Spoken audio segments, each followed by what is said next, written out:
are here with the ASL round of 16, Group C of the Defender League.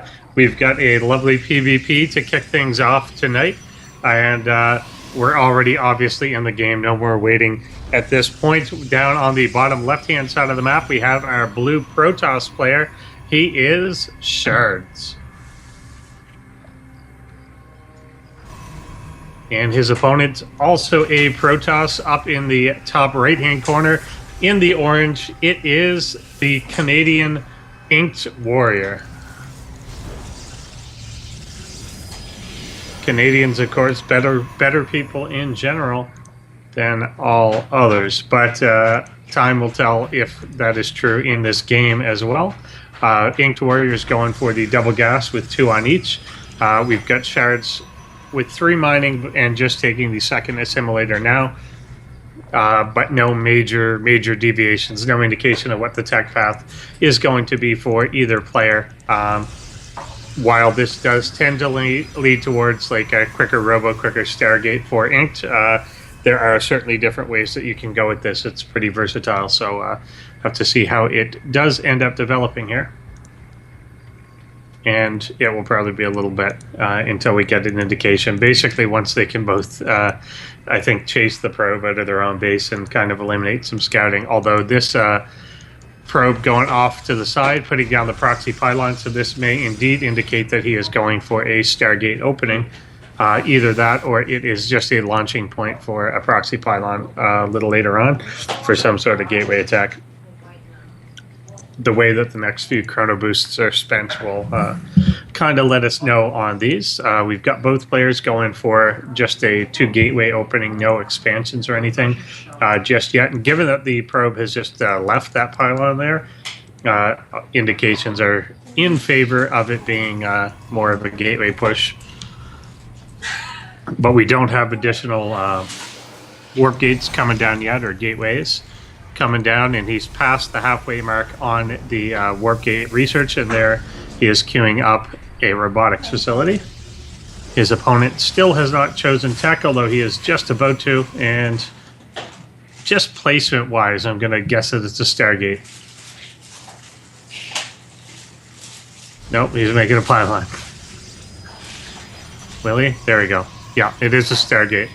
Often you get, if it's hidden behind the mineral line, it's usually a Stargate. That can be a fairly safe bet for whatever reason. It was a little delayed there, didn't quite have his gas lined up.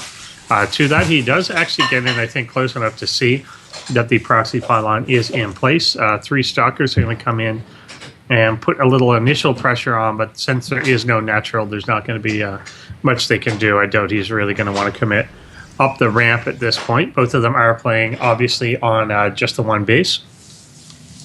And both of them a fair bit of chrono boost actually saved up, whether that's because they're just not using it or whether it's intended for purposes a little later on. We'll see.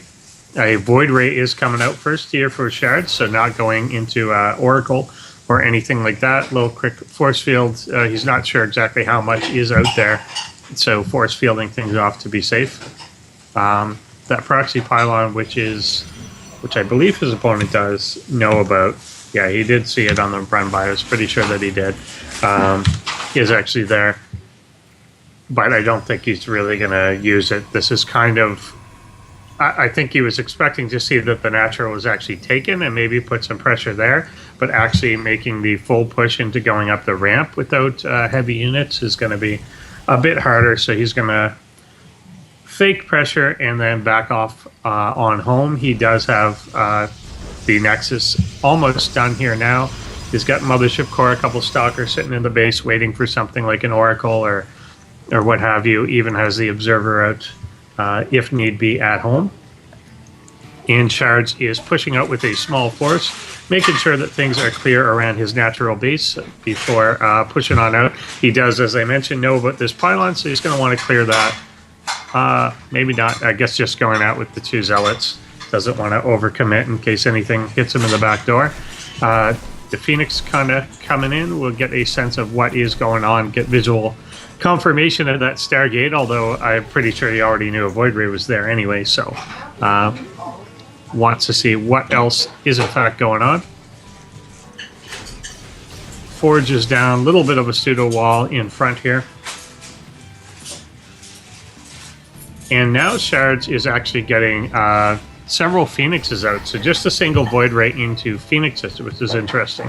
You'll often go kind of the other way around, get a couple Phoenixes to clear out things like either enemy Phoenixes or Oracles, and then into the heavier Void Rays. Getting the flip version of that here as he is putting his own Nexus up. The one for InkedWarrior is already established here, and he is mining from it, although not actually continuing probe production just yet. So he could be a little more economically ahead than he is. Now is resuming that probe production, which is good. But we're currently at 32 probes, so 33 probes actually for Shardz, when it's InkedWarrior that has had the second base up a fair bit longer. So it could certainly be a little different. The Phoenix do come in and start some harassment on the mineral lines, but there are already a number of cannons in place. He will go for the photon overcharge as well. Will he get another Phoenix? Does pick another one off. Third one does get away, despite being quite low on health. So losing a fair bit in there. I don't think he was expecting quite that level of opposition in terms of the cannons to already be there. Usually you can come in, and if you force the photon overcharge, just leave and get out of range before any Phoenixes can actually die.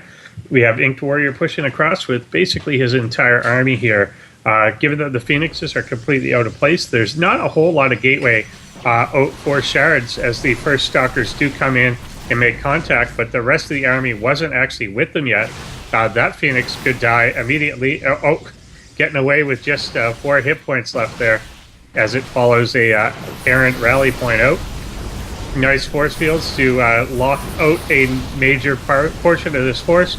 The Void Ray has not turned on its beam, and it does die before getting that bonus, but now fighting in the photon overcharge, a lower number of units will hold things back. Phoenixes are now back at home to take out some of the heavy units like those Immortals. And we're going to have him repelled, at least for the time being. There is another photon overcharge worth of energy as well. So even once this one has expired, it will be hard to actually push in directly. And he's double pumping Immortals out, and we really only get gateway units with this main force. So unless more tech is added on, this is slowly going to tip in Shardz's favor more and more, as he's already really replacing huge chunks of the army and getting them out onto the map. InkedWarrior doesn't have much of a chance to actually push in and get major damage done here, but he could certainly pick off a few units here and there and forces out that overcharge again. But I don't see that this attack is actually going to continue on, really, or at least not successfully, if he does force the issue. And he may be thinking of going home. Not sure. Tech has not really continued on for InkedWarrior, though. He is now putting guys on gas, but again, we had a really big lapse in probe production during all that. So with the Void Rays out, Phoenix is out, and a bunch of Immortals now against only the gateway units of InkedWarrior, this could be a bit of an issue. He's coming through. Decent force fields, holding a lot back, but we'll have to back up out of there. Proxy pylons will get cleaned up, and I bet that we end up seeing Shardz moving up for a third base. At least the way that he's clearing that area may indicate that. Still a proxy pylon out, but I doubt that he's going to warp in at this point in the game. Phoenix is taking a look around to see. We'll get to see the third base basically as soon as it begins for InkedWarrior. Picking up that probe. So he's got an idea generally of what the timings actually are. Shardz is maintaining a good 30 supply lead here, as he will take out this other pylon on his way out. And we do have InkedWarrior going for Blink here now, in addition to adding on just more gateway units. And that will kind of have to develop into something else. He's not been overly using the robotics facility this game, although he is starting immortal production here now. It hasn't been pumping in most of the time, instead favoring the gateway units themselves. Phoenix will come in again, see that the Twilight Council is researching, wander in for one really quick probe kill, going in for a second. Doesn't want to get too close. A lot of these are fairly damaged, but 3 kills here with some pretty good control. The photon overcharge is not being used, despite the mothership core being at full energy, so allowing those kills to get off for free.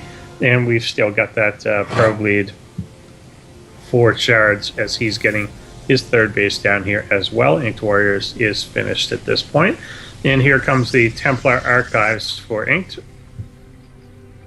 as well as another number of gateways here. Both players approaching the point of mining out their first base before the thirds are really fully established. Shardz not yet completed, and really Inked is not totally mining from it. The Phoenixes will come in here, pick off a couple of the transferring probes, and probably get a few more if they actually just go to the 3rd before that is cannoned up.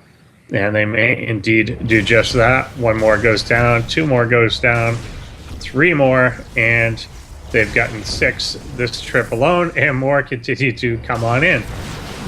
So just so many probes lost to this very light but done well harassment. Shard's control darting in and out around photon cannons has been pretty good, and we've ended up with 17 worker kills for him in this game, which is really making a fair bit of difference as we get into a slightly later game economy here. Both players still, though, effectively mining off 2 bases, given how low their main bases are. There's only 4 mineral patches even alive there for Shardz. More of them are there for InkedWarrior, but they're all almost mined out at this point. So basically still on the same 2 base throughout the game. Inked's army is pushing on in on the far side where there is a wall of gateways going up. We've got Shardz's army currently a little bit out of place, but with a bunch of Colossus here, should do well against the relatively short-ranged army of InkedWarrior. He could get a lot of this stuff before engaging, but as he comes in here, there's no way to get at the Colossus in the back. The Zealots are now landing right on Stalkers, right on Immortals, and that's going to be problematic as he has to get on out of there. Just can't stand and fight with the Colossus.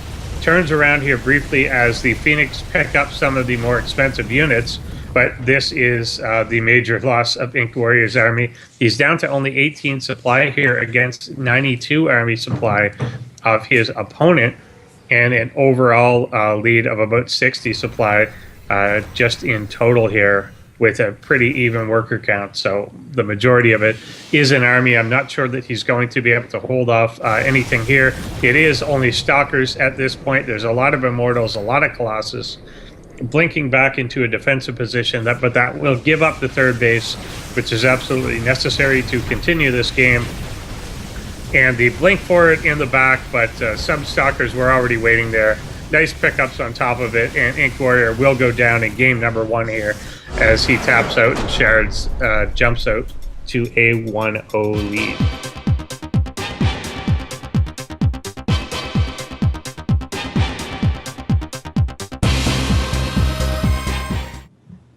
Hello, hello. We are back here with game number 2 of this series on Merry-Go-Round. Over here on the top right-hand corner of the map, we have the Protoss player who took game number 1. It is Shardz. And we had a quick stolen gas, which has been now canceled from InkedWarrior. Over here on the left-hand side of the map, we have our orange Protoss player, who is indeed that gas stealer. It is InkedWarrior. Triple T. InkedWarrior. And it was interesting that he didn't let that finish. That can actually be obnoxious for players if they were counting on having that gas, and it really can delay. It can force the Zealot to come out in the first place when very often Protoss just wants to skip it. it can really change what a person is planning on doing in their build. But it was canceled, so it won't play as large a factor here. Really becomes more an impediment to InkedWarrior at that point, given that he did tie up the minerals for a little bit of time at least. Building an elaborate structure behind his mineral line here, as if he was going to be cannon rushed or ling rushed or something. And both players still know, there we go, indication of tech path by Shardz. We'll be putting down the robotics facility here.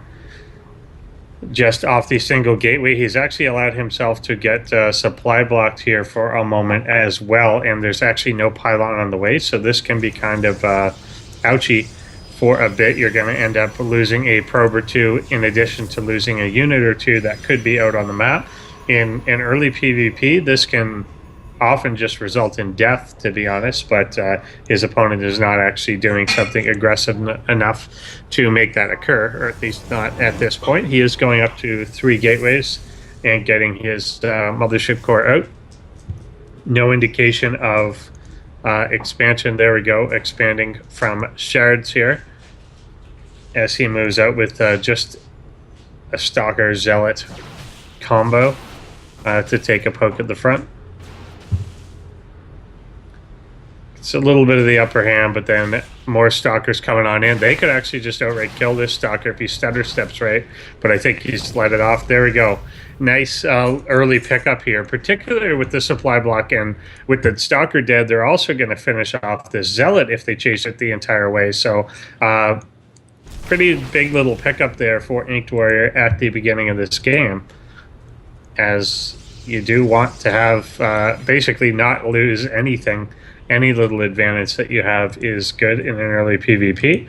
And we did see InkedWarrior kind of posturing for aggression early on in the last game.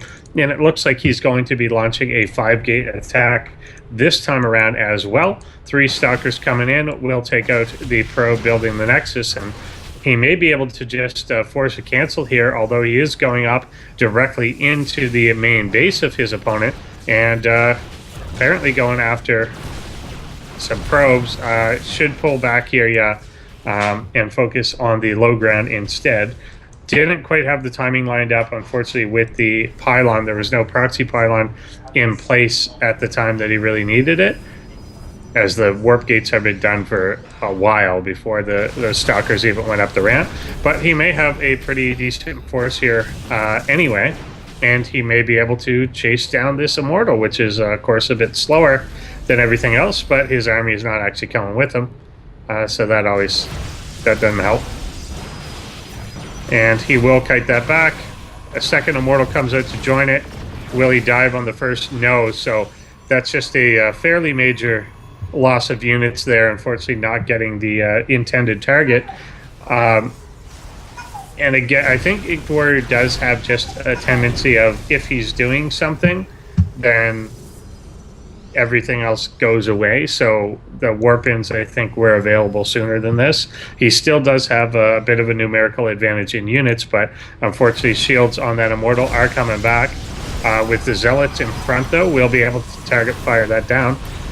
Another Stalker could fall. He is target firing the Immortal. Will force field down the ramp, but this means that he's not going to attack. I don't know where he's going, but he could just put pressure on the Nexus here. He could even, at this point, now that his opponent has voluntarily gone up the ramp, could have warped in a sentry to kind of force the give up of this position. He may have this position stone cold anyway, as I'm not sure Shardz is going to be able to push down into it. But yet again, I think we have completely available warp gates, but when he's like distracted, nothing happens. That nothing gets warped in, and then there is another round of Zealots. He has supply block Shardz here for a period of time.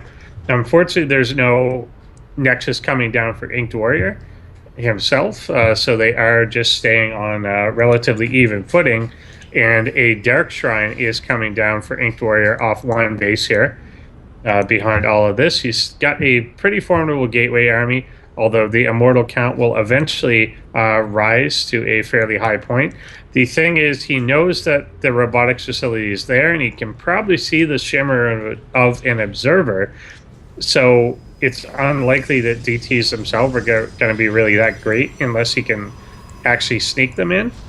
2 sentries are coming in now. If he could trap this army apart somehow or force field a few key things forward, the Mothership Core is coming with him here now, so he's going to have the option to time warp. But now we are up to 3 immortals, also 3 sentries for his opponent, and remaking the Nexus here. So this will be pretty interesting how it sums up. The Dark Templar coming in, but again, they're observers, so that doesn't really make a difference. They're basically zealots at that point. He is force fielded out, however, there is still just a lot here for InkedWarrior. As the force fields do expire, the zealots are coming forward, another time warp going off, and the stalkers are slowly dying, but the immortals in the back are not being touched here at all. And we're seeing InkedWarrior's force slowly evaporate. Both actually relatively even in actual supply, but that's not really the issue so much as the immortals are kind of immortal at this point. It's really hard to get at them and keep sustained damage going long enough to kill them. And if you can't do that, then unfortunately, yep, InkedWarrior will have to tap out here.